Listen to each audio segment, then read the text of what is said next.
दूसरी तरफ एमक्यूएम ने सिंध के इंटर बोर्ड के नताइज पर तहफ़्फ़ुज़ात का इजहार भी कर दिया है। सिंध असम्बली में एमक्यूएम अरकान ने एहतजाज भी इस पर रिकॉर्ड कराया है और इसी मौजू पर बोल न्यूज़ के रिपोर्टर गाजी झंडेर ने भी कायदे हिज़्ब इख्तिलाफ अली खुर्शीदी से खुसूसी तौर पर बातचीत की है। आइए जानते हैं कि उनका क्या कहना था इस पर।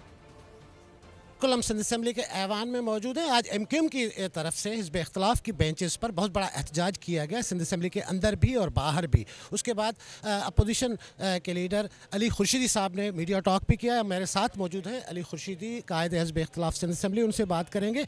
अली भाई, किस तरह आप समझते हैं कि जो लाड़काना से ताल्लुक़ रखने वाला बच्चा है उसका जो पासिंग रेशो है वो 70% है, और कराची जो आला तालीमी इदारों का मरकज़ है उसके बच्चे को ये नसीब नहीं होता पासिंग रेशो, और यहाँ पर पासिंग रेशो 30 या 35 तक है इंटर के नताइज में। इससे पहले एमडी कैट वाला इशू भी आया था। 30 से 35 कर दिया गया है, पहले नहीं थी ये सूरत हाल। इसका मतलब ये हुआ जो बात मैंने प्रेस कॉन्फ्रेंस में भी कही है कि एक बाय डिज़ाइन सिस्टमेटिक अंदाज से जो है वो शहरी सिंध के बच्चों के साथ ज़्यादती का सिलसिला रवा रखा हुआ है। आज से नहीं, 3 सालों से 5 सालों से इसकी शिद्दत इस दफ़ा जो है वो जो तनासुब आया है वो आपके सामने आया हो गई है कि हुक्मरानों की नीयत ये। अच्छा, हुक्मरानों ने भी जो इंतज़ामी मामलात पर अफसरान बैठे हुए हैं वो एडॉक पे बिठाए हुए हैं, कोई स्टेले के बैठा हुआ है और हुकूमत जो है वो सत्तू पी के सो रही है। भाई, हुकूमत की बुनियादी जिम्मेदारी है, अगर कहीं पर कोई रुकावट आ रही है तो उस रुकावट में अपोजिशन बैठी हुई है तो हुक्मरानों को आज होश दिलाया, उनको बतलाया कि ये काम भी आपके करने के, अगर वो काम नहीं करेंगे तो मुत्तहिदा कौमी मूवमेंट इसी तरह जो है वो शहरी सिंध की मौसर आवाज़ बनती रहेगी। इस अवामी इशू पे जो है हम हुकूमत को स्पेयर नहीं करेंगे। जी, कायदे हिज़्ब इख्तिलाफ अली खुर्शीदी साहब की बातचीत आपने सुनी।